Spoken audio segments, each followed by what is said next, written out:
गांव के अधिकारी तो है बड़का भैया हो, तो है छोटका भैया हो।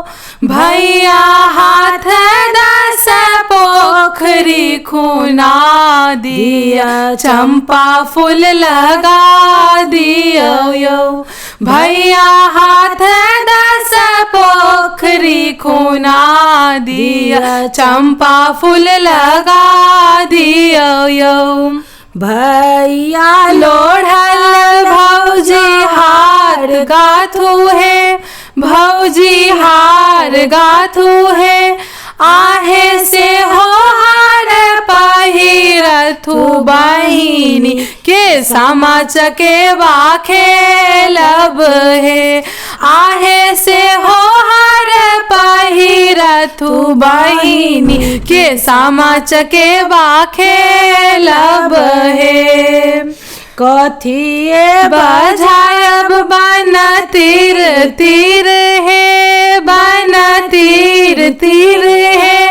आहे कथिए बजायब राजा हंस, के सामा चकेवा खेलब है।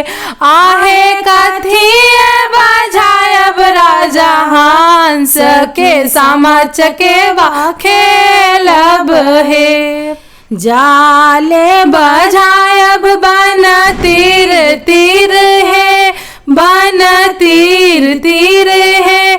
आहे रबसी बजायब राजा हंस, के सामा चकेवा खेलब है। आहे रबसी बजायब राजा हंस, के सामा चकेवा खेलब है। गाँव के अधिकारी तो है बड़का भैया हो, तो है छोटका भैया हो। भैया हाथ दस पोखरी खुना दिया, चंपा फूल लगा दिया यो।